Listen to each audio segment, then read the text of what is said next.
Good evening सभी को, जुड़ जाइए जल्दी से सब लोग। सुशांकी, प्रज्ञा, अनुज, अमन, प्रशांत, नोटिफिकेशन सबको मिला रहा होगा।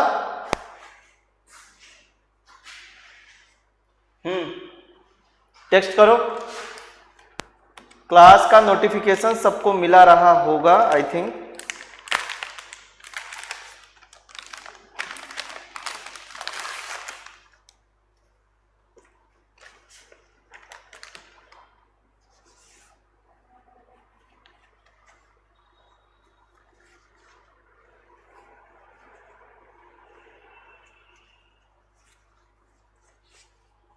हाँ, बाकी सब लोग भी, बस इतने ही लोग हैं क्या?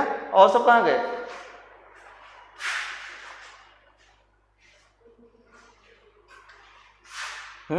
बताएं।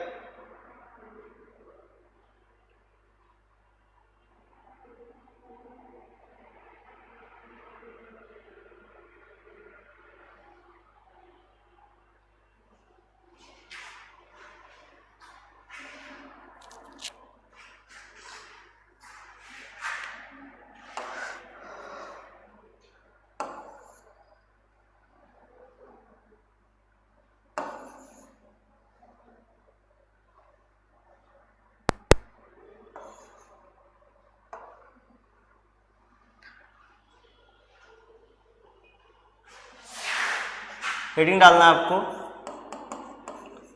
With organic halides.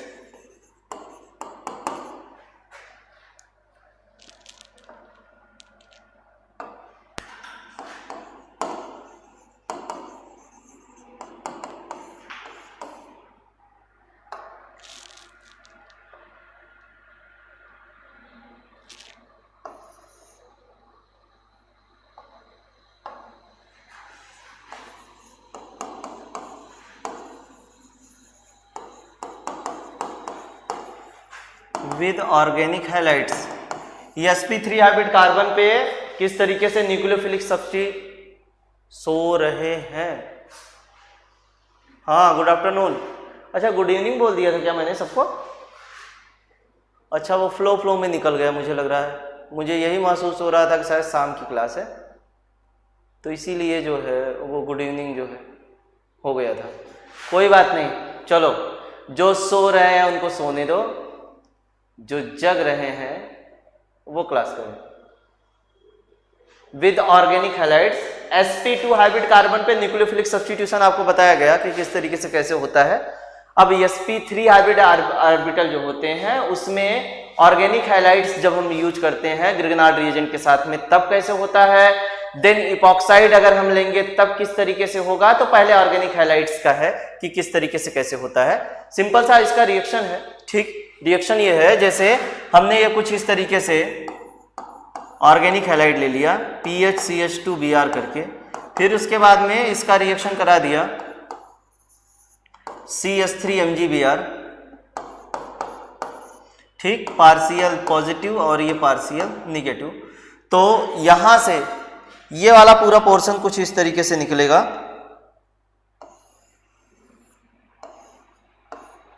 ठीक है, बनेगा क्या, PHCH2CH3 प्लस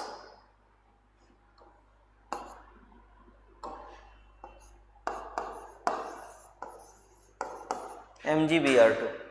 मैकेनिज्म सिंपल सा है, सीधे से एक लाइन का।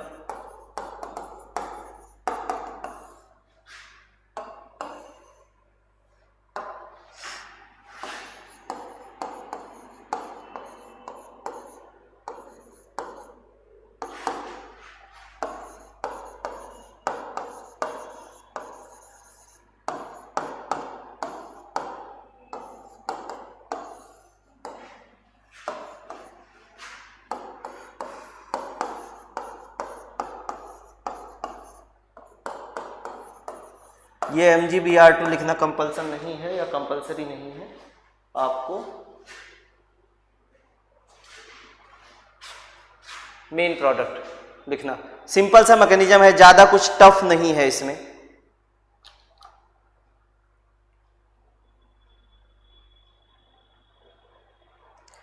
एक और लिखना हो तो लिख लो।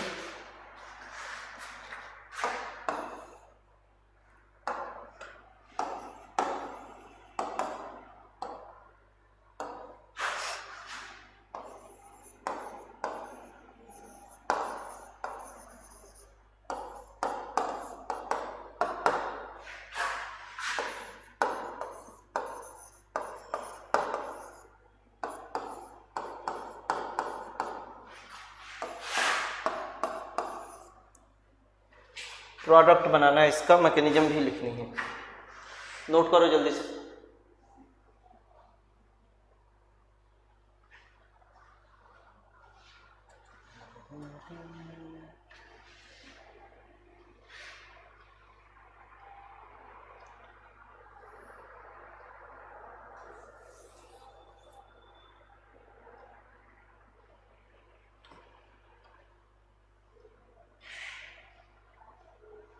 बन गया?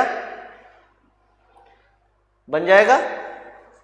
हिंट में कर दे रहा हूं।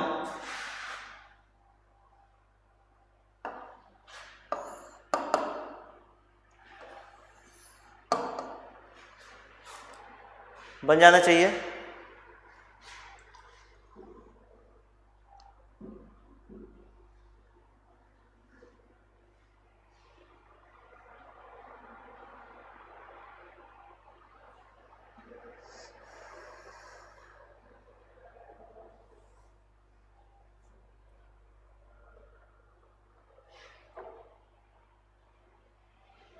आगे लिखेगा रिएक्शन विद इपॉक्साइड।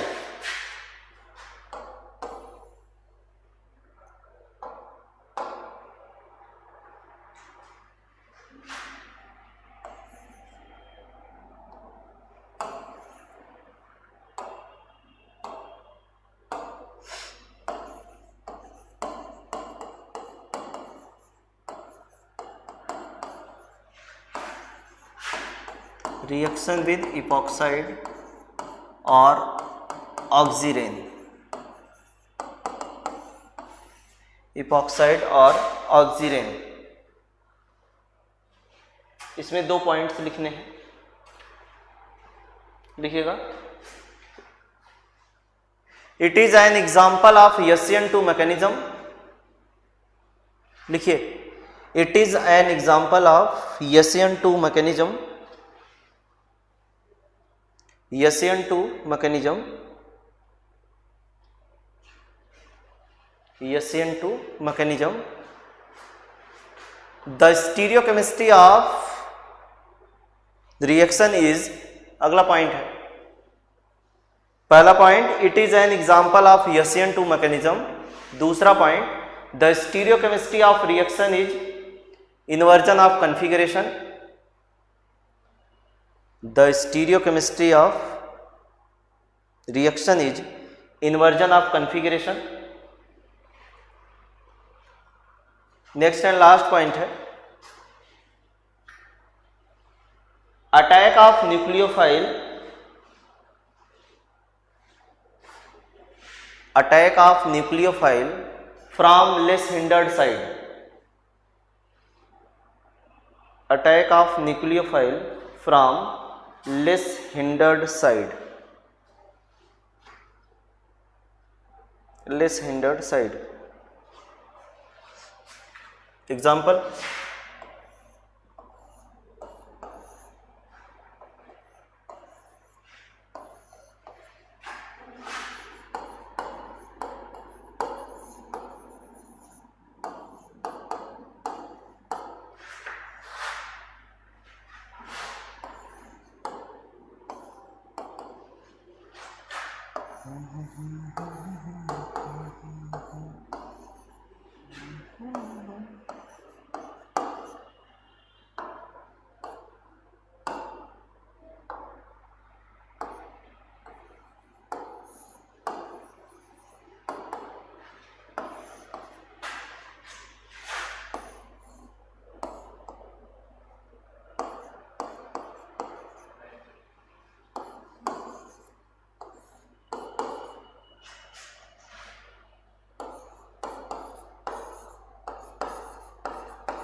लिखो।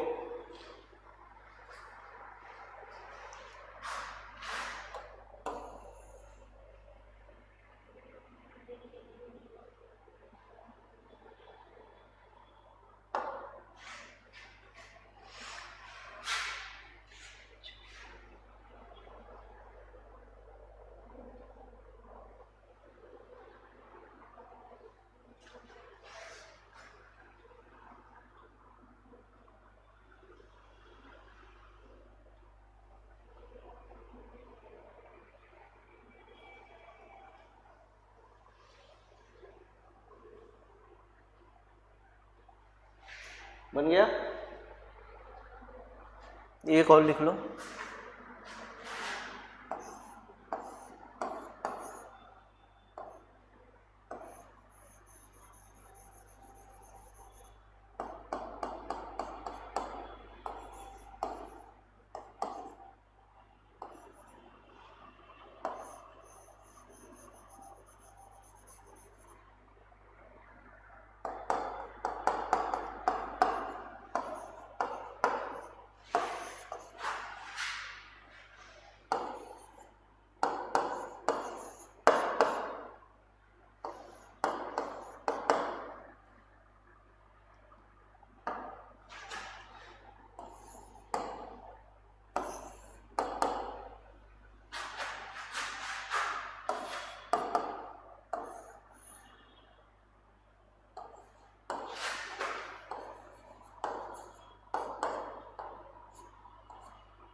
पीएच और CH3 में जो साइज जो है वो PH that is phenyl ring का ज़्यादा है, इसीलिए लेस हिंडर्ड साइड से अटैक होगा और अटैक होने के बाद में ये कुछ इस तरीके से प्रोडक्ट बनेगा।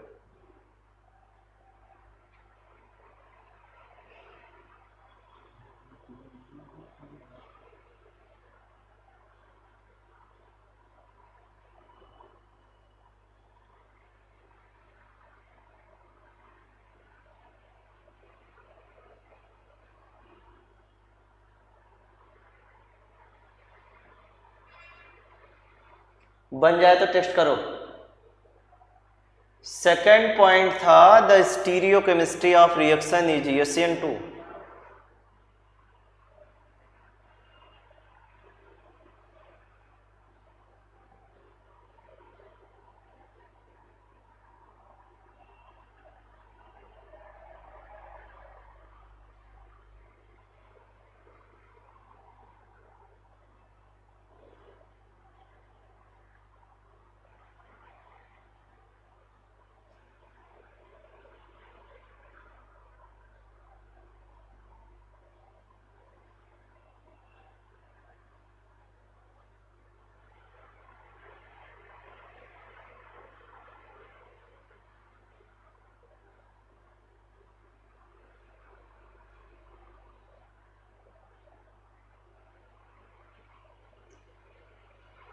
बन जाए तो टेस्ट करो।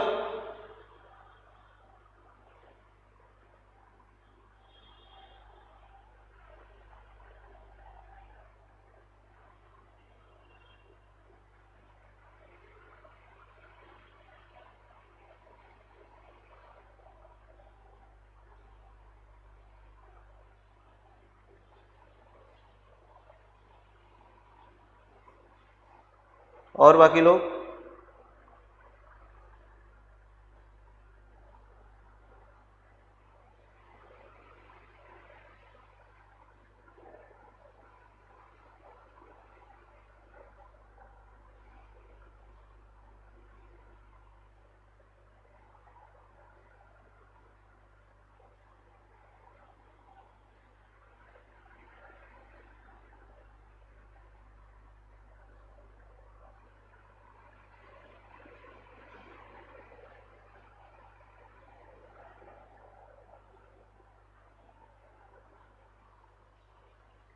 ठीक है, इधर देखिए होता क्या है कि इसमें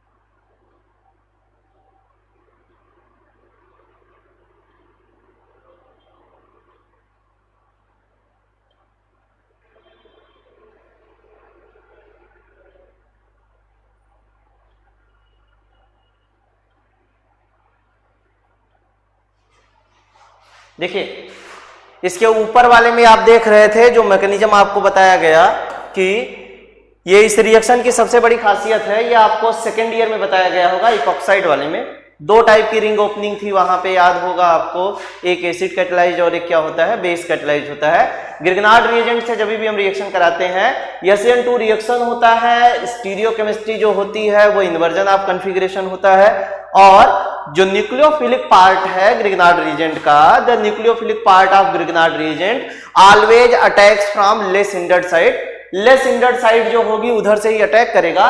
तो यहां पे देख रहे हैं ये इलेक्ट्रोफिलिक है, ये भी इलेक्ट्रोफिलिक सेंटर है, तो चूंकि ये आपका हिंड्रेंस क्रिएट करेगा, एल्किल ग्रुप है, यहाँ पे कोई ग्रुप नहीं है, तो ये अटैक किया, अटैक करने के बाद में ये इस तरीके से बनाया और यहाँ पे चल करके OH और CH3 एक दूसरे के अपोजिट। तो ध्यान दीजिएगा, तो ये जो OH जिस साइड से ये बॉन्ड टूटता है ना, उसके अपोजिट साइड से ही अटैक होता है किसका ना, ग्रिग्नार्ड रिएजेंट के न्यूक्लियोफिलिक पार्ट का। तो इसीलिए जो OH और जो इनकमिंग न्यूक्लियोफाइल है, मतलब R वाला RMGX का R वाला पोर्शन जो है, वो उन दोनों की स्टीरियोकेमिस्ट्री एक दूसरे के ट्रांस या तो अपोजिट में होती है। अगले वाले अगर रिएक्शन में देखें तो इस यहां पे एक CH3 है, एक ये क्या है, PH है। PH की साइज ज्यादा होगी कंपैरेटिवली किसके, CH3 के, इसीलिए ये कार्बन ऑक्सीजन का बॉन्ड दैट इज जो इपॉक्साइड रिंग है वो इधर टूटा। इधर टूटने के बाद में फिर जब हम हाइड्रोलाइज कर देंगे तो हाइड्रोलाइज करने के बाद में हमको कुछ इस तरीके से प्रोडक्ट मिल जाएगा। इसमें भी आप देख रहे हैं कि ये ऑक्सीजन और ये R जो है ये एक दूसरे के क्या है, अपोजिट में है। ऐसे लिख लीजिएगा, R ट्रांस या एंटी भी लिख सकते हैं, दोनों में से कोई भी एक लिखा जा सकता है। ठीक है,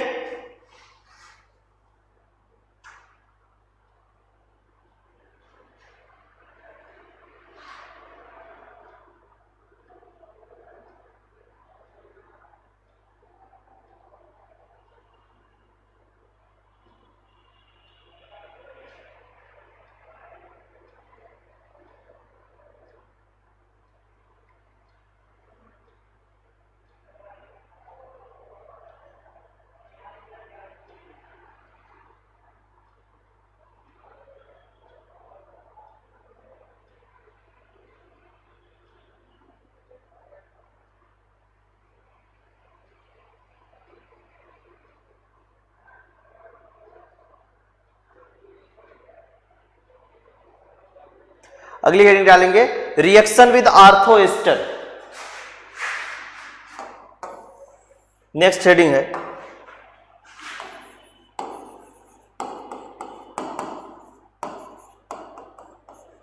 reaction with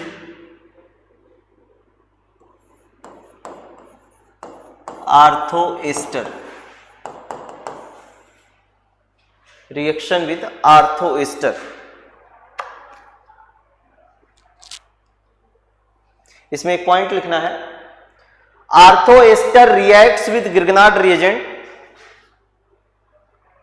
ortho esters reacts with Grignard reagent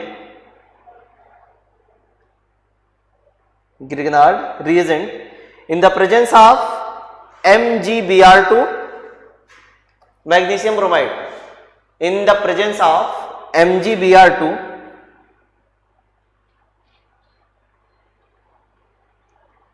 in the presence of MgBr2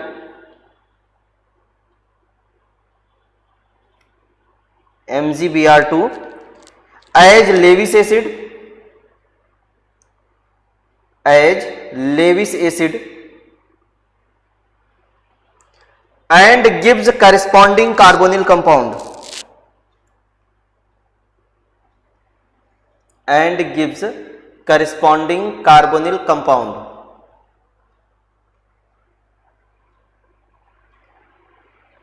Corresponding carbonyl compound.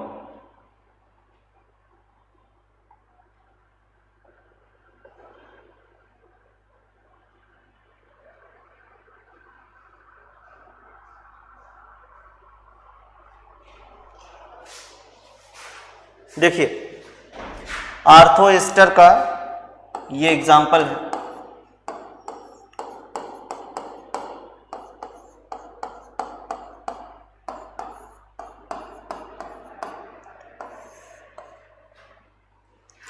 पहले रिएक्शन लिखेंगे,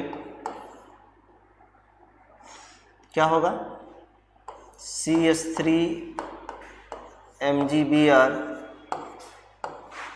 MgBr2 लेविस एसिड होता है, दूसरा रिएजेंट H3O प्लस।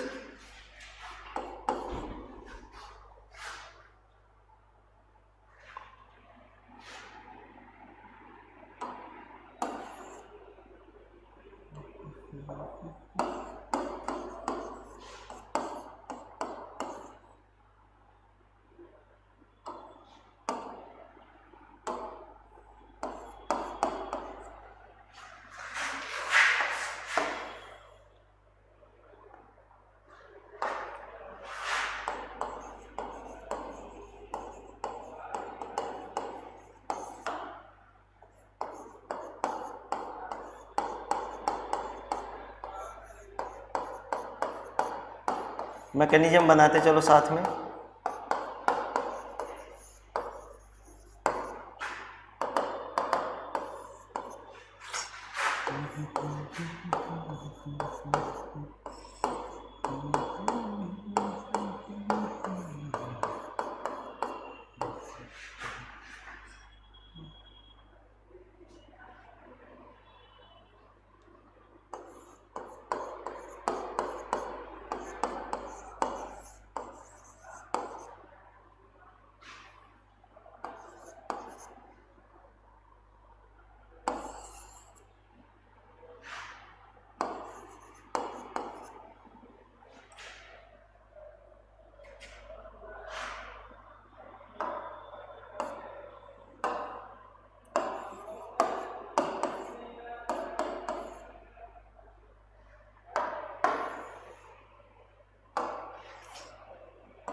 नोट करो जल्दी से।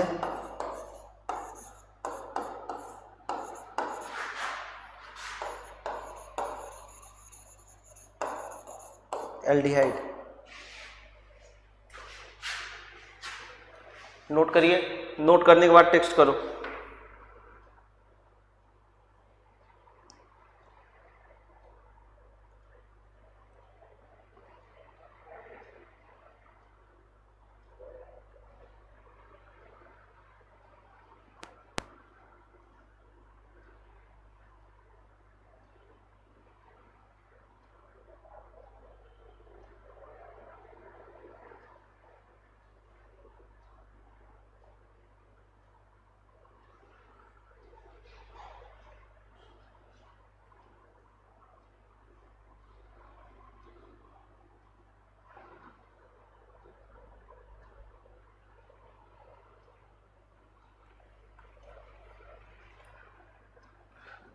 नोट करिए पहले इसको, फिर उसके बाद में टेक्स्ट करिए।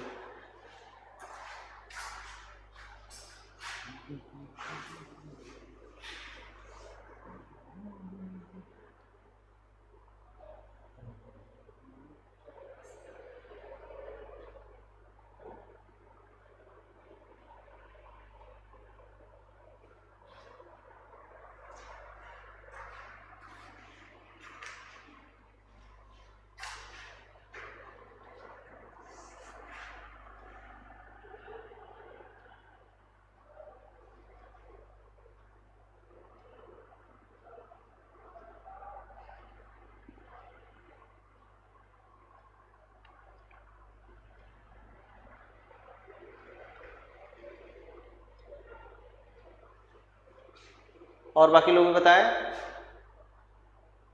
हो गया है?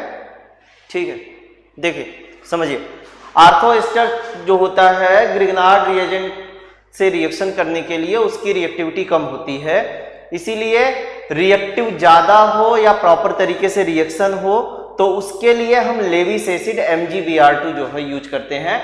मैग्नीशियम ब्रोमाइड लेने का रीजन ये है कि चूंकि ग्रिग्नार्ड रिएजेंट जो है वो हमारा मैग्नीशियम ब्रोमाइड कंटेन करता है, इसीलिए MgBr2 लिया जाता है एज अ लेविस एसिड के तौर पे। तो हुआ क्या है कि जब हम इसकी हाइड्रोलिसिस करते हैं तो हाइड्रोलिसिस जब प्रोसीड करेगा तो फाइनली हमें एल्डिहाइड या कार्बोनिल कंपाउंड इस तरीके से एज अ प्रोडक्ट के तौर पे मिलता है। तो ये लिया गया आपके सामने क्या कि आपका ये है, ठीक, ये है आर्थो एस्टर। तो पहले स्टेप में मैकेनिज्म के क्या होगा कि ये जा करके एक्टिवेट करता है, कहने का मतलब ये जो इलेक्ट्रोफिलिक सेंटर है इसको क्या करेगा वो, और इलेक्ट्रोफिलिसिटी को बढ़ाएगा। तो ये ऑक्सीजन का लोन पेयर जा करके मैग्नीशियम के वैकेंट ऑर्बिटल में अटैक करता है, यहां से ब्रोमाइड आयन निकलेगा, ये O+ हो जाएगा, ये कुछ इस तरीके से। ये कार्बन और ऑक्सीजन के O+ के बीच का बॉन्ड ऑक्सीजन पे टूटेगा, तो ये जो कार्बोकेटायन यहाँ पे बनेगा ये ऑक्सीजन OET के ऑक्सीजन के लोन पेयर के द्वारा स्टेबलाइज होगा, और स्टेबलाइज होने के बाद में हमको कुछ इस तरीके से प्रोडक्ट मिलेगा। तो अब ग्रिग्नार्ड रिएजेंट का वर्क आ रहा है कि चूंकि ये तो इलेक्ट्रोफिलिक सेंटर, अब ज्यादा इलेक्ट्रोफिलिसिटी हो गई इसकी, तो अब ये बॉन्ड इधर टूटा O+ पे, यहां से ग्रिग्नार्ड रिएजेंट अटैक किया, अटैक करने के बाद में जुड़ गया, ये कुछ इस तरीके से। हाइड्रोलिसिस हम करते हैं, हाइड्रोलिसिस करने के बाद में OET कन्वर्ट हो जाएगा OH में। आपको पता है कि एक ना कार्बन पे 2 हाइड्रोक्सिल ग्रुप नहीं हो रह सकते हैं, तुरंत क्या हो जाएगा, डिहाइड्रेशन हो जाएगा, वाटर मॉलिक्यूल का रिमूवल होगा और इस तरीके से हमें एसिटल्डिहाइड एज अ प्रोडक्ट के तौर पे मिलेगा। ठीक है, बात आ रही है समझ में? बोलो।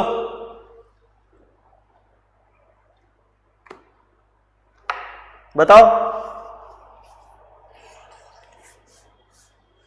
समझ में आ रहा है?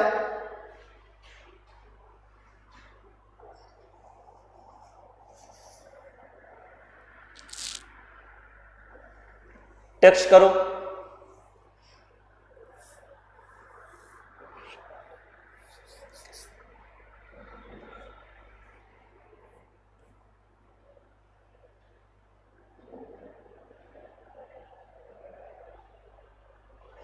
ठीक है, अगला और लास्ट रिएक्शन इसका, reaction with compound containing acidic hydrogen.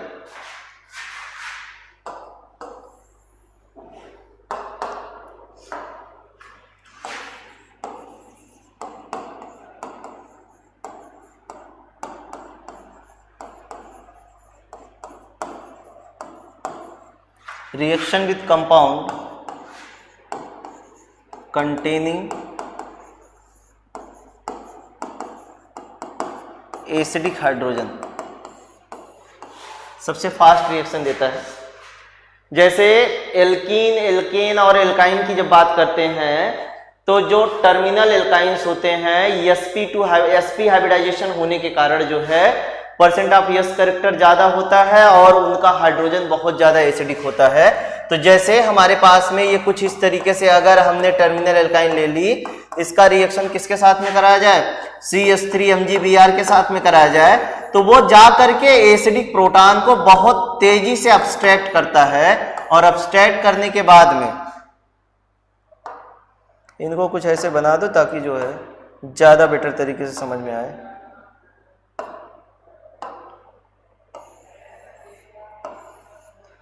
ठीक, यहाँ पे ये बनाएगा क्या, R C triple bond C, यहाँ पे निगेटिव, और ये MgBr यहाँ पे, और प्लस CH4।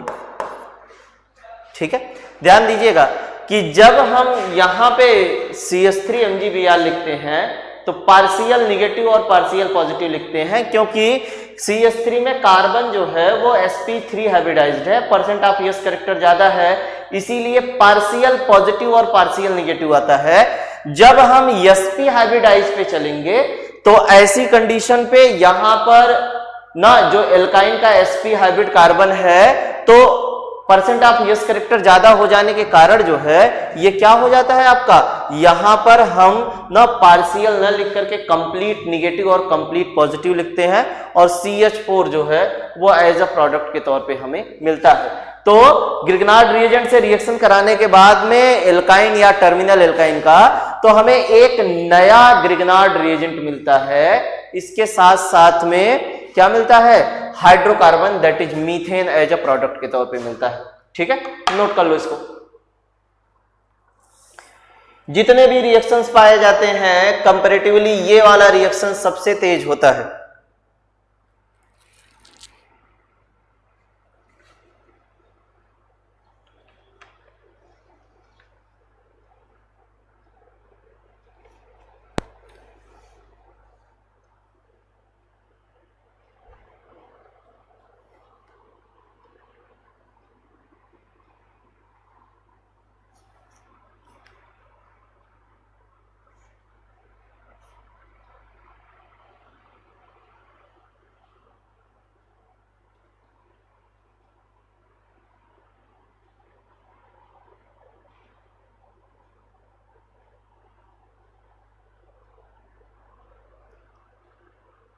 बन गया है तो टेक्स्ट करो।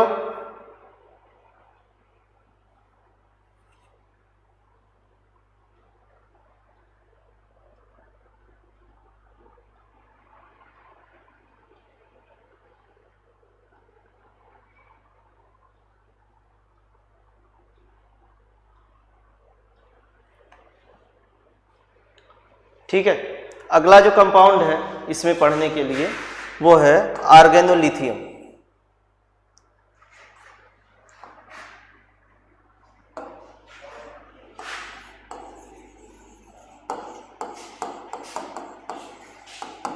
आर्गेनोलिथियम compound,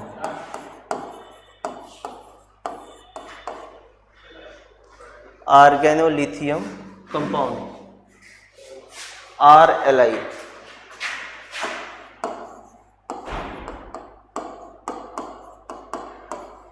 most of the reactions जो है आर्गेनोलिथियम के organo magnesium halide that is Grignard reagent के तौर की तरह होते हैं, लेकिन कुछ रिएक्शंस जो हैं वो अलग होते हैं। ठीक है, तो जो डिफरेंट रिएक्शंस है, लिथियस लिख दिया है क्या मैंने, लिथियम होगा, आर्गेनोलिथियम कंपाउंड। तो जो रिएक्शंस डिफरेंट होते हैं तो उनके बारे में और डिस्कशन होगा कि किस तरीके से कैसे होता है, लेकिन किसका मैकेनिज्म बड़ा सिंपल सा है बेटा। पीछे वाले के बता रहे थे, ये देखो, अरे अब इतना तो मैकेनिज्म आ जाना चाहिए।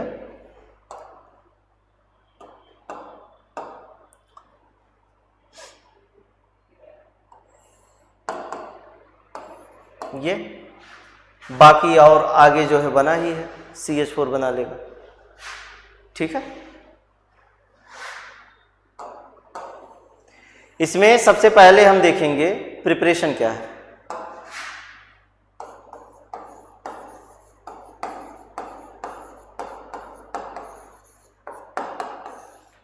Preparation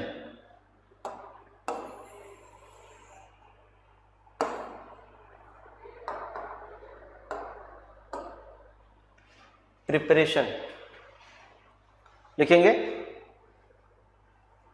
reaction of alkyl halide, ऐसा लिखेगा, reaction of alkyl halide with lithium metal, reaction of alkyl halide with lithium metal gives alkyl lithium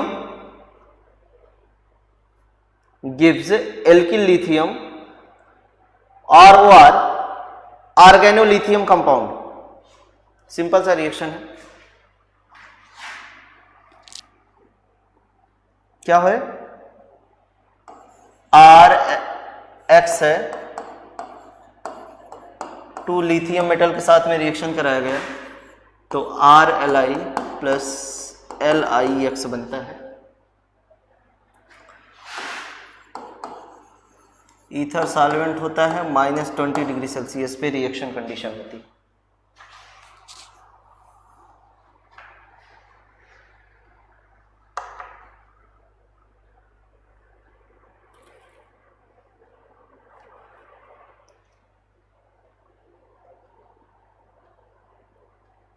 दूसरा मेथड है, दूसरा मेथड लिखेंगे। इन दिस मेथड, दूसरा method, in this method halogen of RX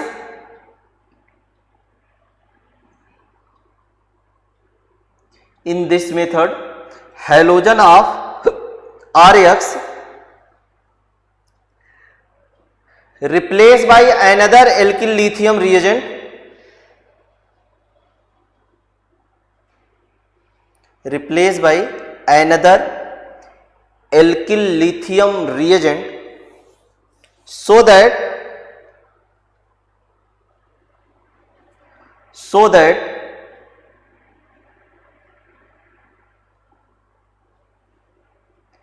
this method is known as,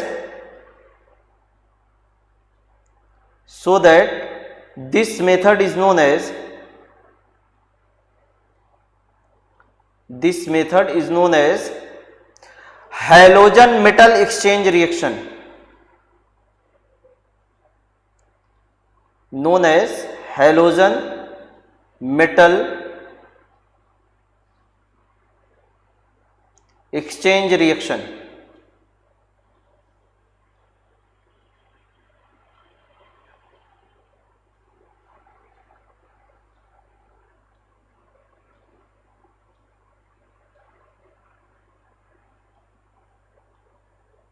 exchange reaction.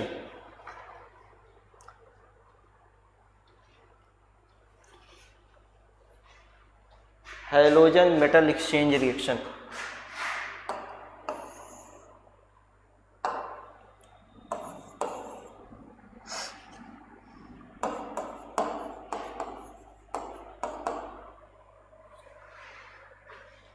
BuLi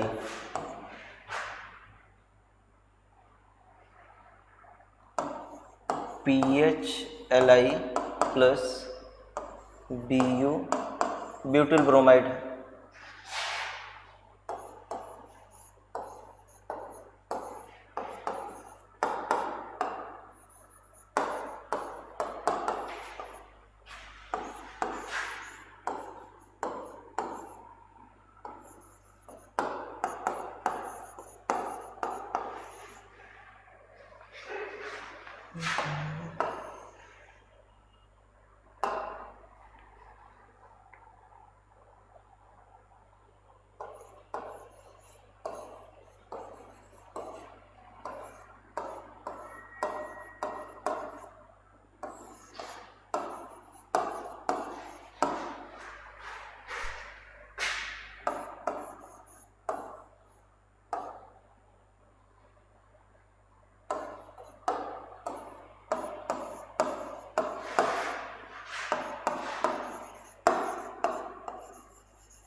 लिखो इसको।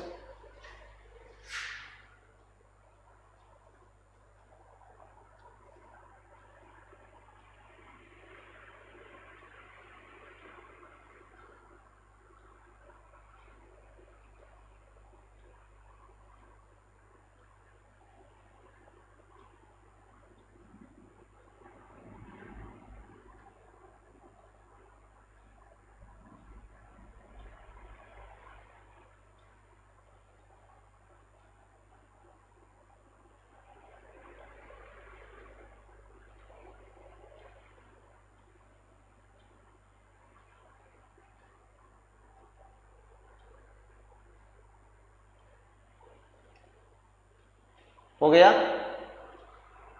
बताइए।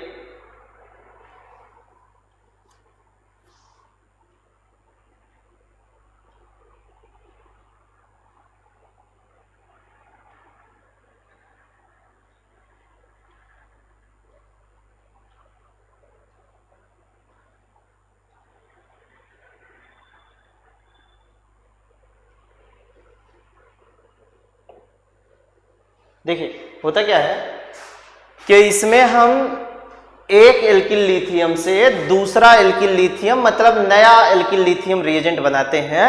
Alkyl halide से या एरिल हैलाइड से रिएक्शन कराएंगे तो होगा क्या कि जो हैलोजन एल्किल या एरिल हैलाइड का होगा वो जो लिया गया ऑलरेडी हमारा क्या है एल्किल लिथियम है उसके मेटल के साथ में एक्सचेंज करेगा। ये कुछ इस तरीके से आप देख पा रहे हैं कि यहां पे लिखा गया है कि ये लिथियम इस Br से ये लिथियम आपका यहां के एल्किल से ये एल्किल वाला पार्ट दैट इज फेनिल का जो पार्ट है ये इससे जाकर के एक्सचेंज हो जा रहा है। PHLi बनाया, ये ब्यूटिल ब्रोमाइड ब्यूटिल इस ब्रोमीन के साथ में रिएक्शन करके क्या बनाया BuBr that is butyl bromide बनाया।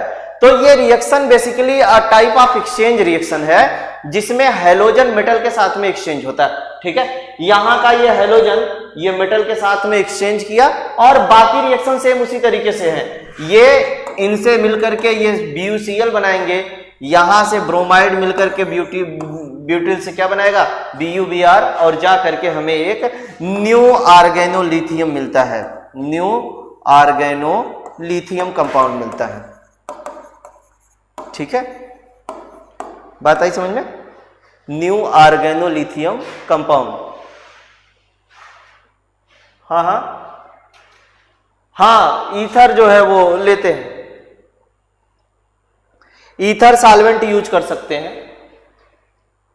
इस रिएक्शन में सॉल्वेंट का कोई बाउंडेशन नहीं होता है प्रिपरेशन में, लेकिन ईथर आप ले सकते हैं और ईथर में रिएक्शन होगा।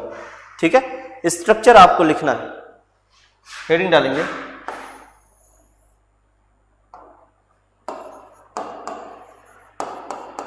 स्ट्रक्चर।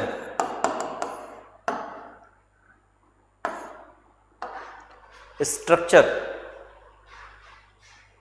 लिखिएगा, in simple alkyl lithium reagent, in simple comma देकर के लिखेंगे, in simple alkyl lithium reagent exist mainly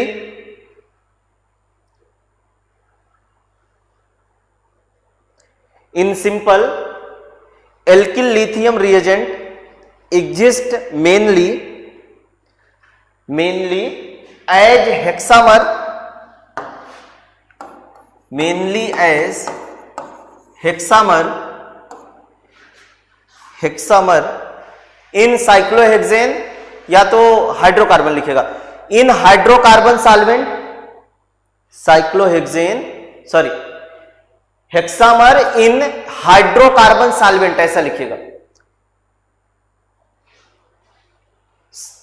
हेक्सामर in hydrocarbon solvent.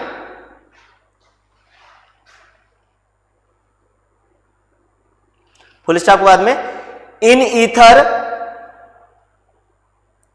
Ethers tetrameric structure, in ethers tetrameric structure is usually dominates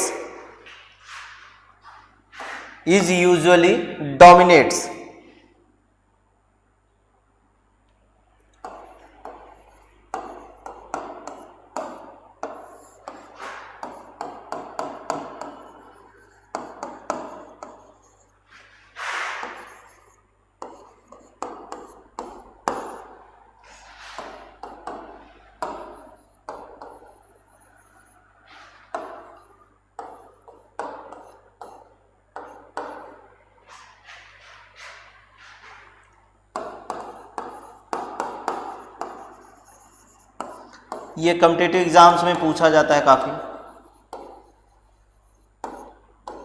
ठीक है, देखिए होता क्या है कि जब ईथर सॉल्वेंट लेते हैं तो ये टेट्रामेरिक स्ट्रक्चर पाया जाता है।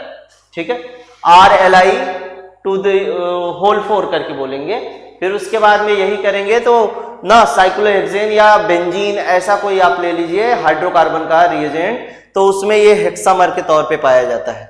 ठीक है, अच्छा ये एग्जिस्टेंस इनका इस तरीके से होता है, ऐसा आप बोल सकते हैं। ठीक है, और ऐसा इसलिए होता है क्योंकि ईथर मॉलिक्यूल के साथ में ये जब एग्रीगेट होते हैं, या तो कह सकते हैं ईथर मॉलिक्यूल के साथ में जब एग्रीगेशन होता है या एग्रीगेट होते हैं या आपस में मिलते हैं, तो 4 मॉलिक्यूल के साथ में इनकी ज्यादा स्टेबिलिटी, वही हाइड्रोकार्बन में जाएंगे तो कितना ना 6 मॉलिक्यूल के साथ में ज्यादा होती है। इसके बाद में इसका केमिकल रिएक्शन लिखेंगे।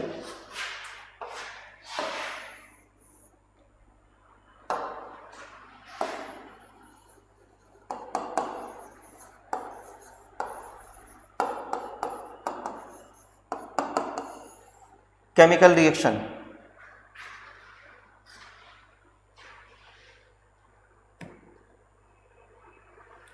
पहला है डीप्रोटोनेशन, बहुत ही इंपॉर्टेंट है।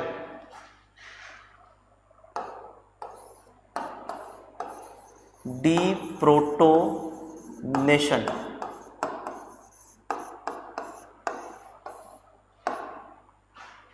डीप्रोटोनेशन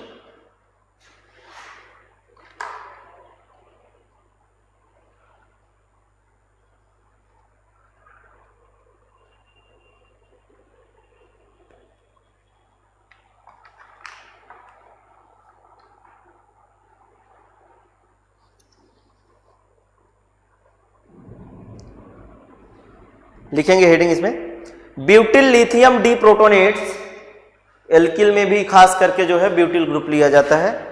ठीक है, butyl lithium deprotonates proton alkyl lithium butyl lithium deprotonates proton that are more acidic than butane, deprotonates proton that are more acidic than butane, that are more acidic than butane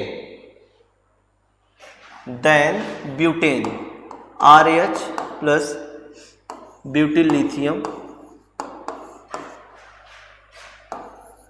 RLi plus BuH। एक point है, ऐसे proton जिनकी acidity butane से ज्यादा होती है, butane के hydrogen से, उनका जब हम रिएक्शन कराते हैं ब्यूटिल लिथियम के साथ में, तो वो ब्यूटिल लिथियम वहां के एसिडिक प्रोटॉन को अब्स्ट्रैक्ट कर लेता है। याद होगा अभी आपको जो लास्ट वाला रिएक्शन बताया है एसिडिक हाइड्रोजन के साथ में, जो एल्काइन के साथ में बताया गया था, वो इसी टाइप का रिएक्शन है, वो कुछ अलग टाइप का रिएक्शन नहीं है।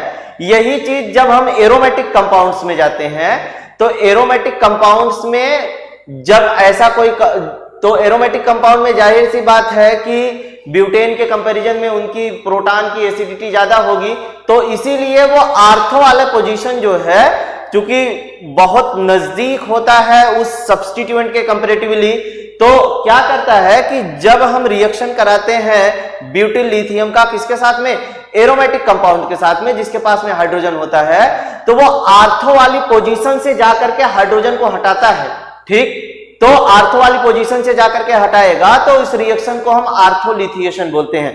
याद होगा आपको, तो वहां पे ना कार्बोक्सिलिक एसिड का जो चैप्टर था, तो वहां पे एक आर्थोलिथिएशन का रिएक्शन आया था आपके ना, तो बेंजोइक एसिड था, जब हम उसका रिएक्शन ब्यूटिल लिथियम से कराते थे, तो उसकी आर्थो वाली पोजीशन से वो हाइड्रोजन को हटा करके जा करके वहां पे प्रोटॉन का अब्स्ट्रैक्शन करता था, दैट इज डीप्रोटोनेशन करता था। तो ये जो अभी मैंने आपको बताया कि एरोमेटिक कंपाउंड्स में आर्थो वाली पोजीशन से जो इलेक्ट्रॉन का अब्स्ट्रैक्शन होता है, जिसको हम आर्थोलिथिएशन बोलते हैं, तो उसी को जो है आपको एक सेंटेंस के तौर पे लिखना है। लिखिएगा इसमें, in aromatic compounds proton abstraction from ortho position, in aromatic compounds, जल्दी से लिखो, दूसरी क्लास है सेकेंड ईयर में। In aromatic compounds proton abstract from ortho position, proton abstract from ortho position. This reaction is known as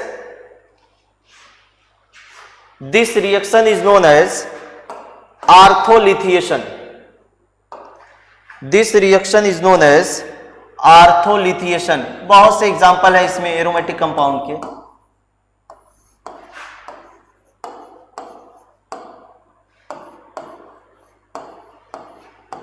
ऑर्थोलिथिएशन, BuH, यहां का acidic hydrogen दिखा दो, फ्लोरोबेंजीन ले लो. आर्थो वाले से ही हमेशा निकालेगा क्योंकि ये सब्स्टिट्यूएंट से नजदीक में होता है. BuLi, ये पार्शियल निगेटिव पॉजिटिव जो है ये सभी पे रहेगा. ऐसा नहीं कि एक बार जो कहीं अगर भूल गया लिखने के लिए मैं, तो वो आप अंडरस्टूड करे रहेंगे कि ये इस तरीके से होता है. BuH कहने का मतलब नॉर्मल ब्यूटेन है. एक और है, ये बड़ा एग्जाम्पल है, फेमस टाइप का है, आगे आएगा आपको. ठीक है, ये पिरिडीन का और इसके साथ साथ में एक पायरॉल का भी है, एकदम सेम वही चीज रहेगी. ये क्या हो जाएगा, LiBuH. एक पायरॉल वाला भी लिख लो, फ्यूरान का, सॉरी पायरॉल का नहीं.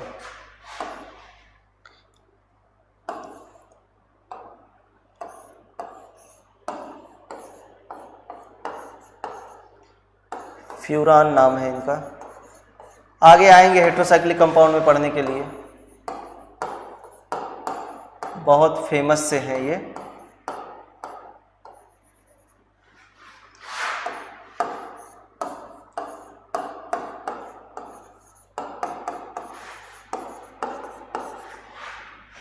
एरोमेटिक कंपाउंड में आर्थो पोजीशन से जा करके अब्स्ट्रैक्ट करेगा प्रोटॉन को.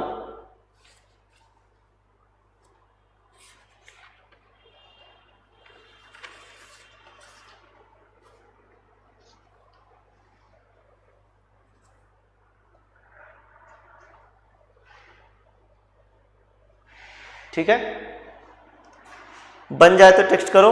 आर्थो वाली पोजीशन से आप हाइड्रोजन को हटा करके लिथियम जोड़ दीजिए, और कुछ नहीं करना है उसमें.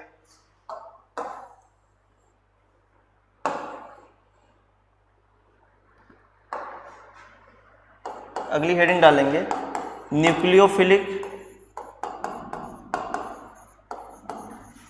Addition reaction with carbonyl compound. Nucleophilic substitution reaction with carbonyl compound. इसको हेडिंग डाल लेंगे, इसको नेक्स्ट डे आपको बताया जाएगा.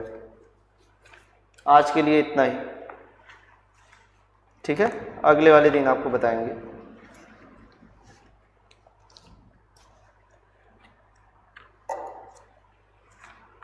ठीक है, चलिए, धन्यवाद सभी को. मिलते हैं अगले दिन. हाँ.